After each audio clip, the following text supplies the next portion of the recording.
एक राजमहल में राजा की 3 बेटियां थी।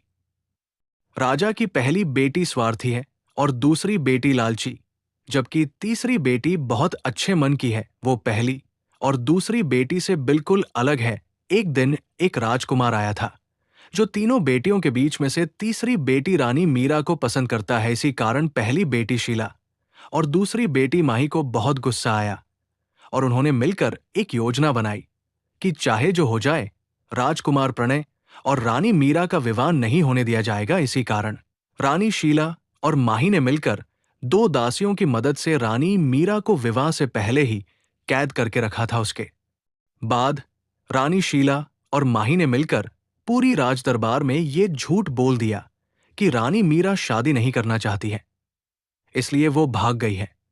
और ये सब सुनकर राजकुमार प्रणय के मन में बहुत संदेह हुआ।